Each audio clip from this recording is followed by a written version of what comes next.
Hello friends, स्वागत करता हूँ आप लोगों को एक नए वीडियो के साथ। मैं संजीव कुमार दास।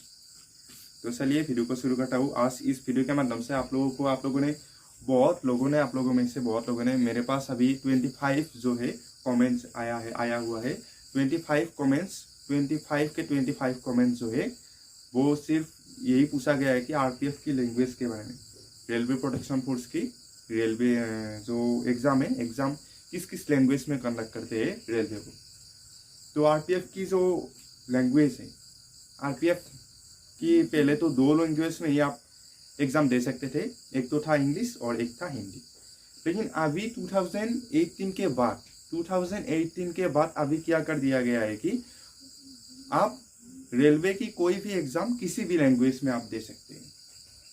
इसके अलावा जो एसएससी की भी कोई एग्ज़ाम है, जैसे एसएससी, सीएचएसएल, एमटीएस, जीडी, ये सभी एग्ज़ाम जो है आप किसी भी लैंग्वेज में, आप लोगों की स्टेट के हिसाब से किसी भी लैंग्वेज में आप एग्ज़ाम दे सकते हैं।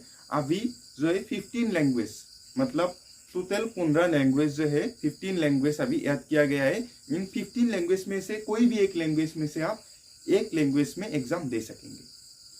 तो आज हम इसी के बारे में हम बात करेंगे कि 2018 के बाद आरपीएफ में किन किन लैंग्वेज में, कांस्टेबल और सब इंस्पेक्टर के किन किन लैंग्वेज में आप लोग एग्ज़ाम दे सकते हैं। तो लैंग्वेज जो है 15 लैंग्वेज है टोटल 15 लैंग्वेज में से पहले था इंग्लिश और हिंदी, वो पहले से ही था। लेकिन अभी और 13 लैंग्वेज अभी ऐड किया गया है। वो 13 लैंग्वेज क्या क्या है?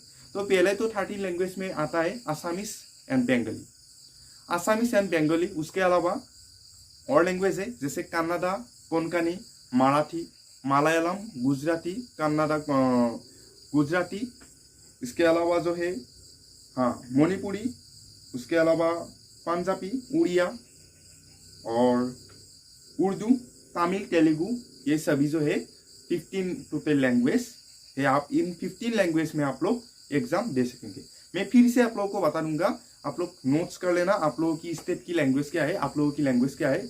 इन सभी में से कोई भी एक लैंग्वेज है, आप कोई भी एक लैंग्वेज में एग्जाम दे सकेंगे। तो चलिए फिर से एक बार बता देता हूँ।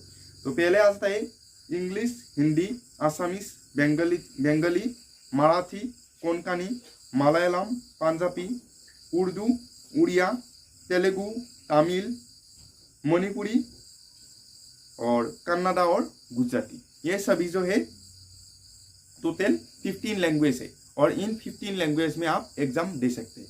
इन 15 लैंग्वेज में से कोई भी एक लैंग्वेज आप चूज कर सकते हैं, कोई भी एक लैंग्वेज में आप एग्जाम दे सकते हैं। लेकिन जनरल नॉलेज और रीजनिंग, मैथ्स और हिंदी या फिर जनरल अवेयरनेस की पेपर ही आप लोग इन सभी लैंग्वेज में दे सकते हैं।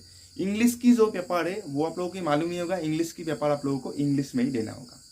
और बाकी सभी जो पेपर है आप लोग हिंदी में या फिर मराठी, मलयालम, आसामीज, बंगाली, कोई भी हो आप एग्जाम दे सकते हैं। आप एग्जाम दे सकेंगे कोई भी एक लैंग्वेज में। लेकिन जो इंग्लिश का पेपर है वो आप लोगों को इंग्लिश में ही देना होगा। ओके, तो यही था। और हिंदी का पेपर, और एक बात, हिंदी का अगर पेपर होगा तो हिंदी का पेपर भी आप लोगों को हिंदी में ही देना होगा। हिंदी का पेपर हिंदी में ही आएगा, इंग्लिश का पेपर इंग्लिश में ही आएगा, आसामीज का पेपर आसामीज में आएगा, बंगाली का पेपर बंगाली में, पंजाबी का पेपर पंजाबी में। आप किसी भी लैंग्वेज में चूज करो, इंग्लिश का पेपर इंग्लिश में ही आएगा, हिंदी का पेपर हिंदी में ही आएगा। और बाकी जो general awareness, mathematics, general intelligence and reasoning, ये सभी जो है, ये सभी आप किसी भी एक लैंग्वेज में जो आप सिलेक्ट करते हैं उस लैंग्वेज में आप दे सकेंगे उसका एग्जाम।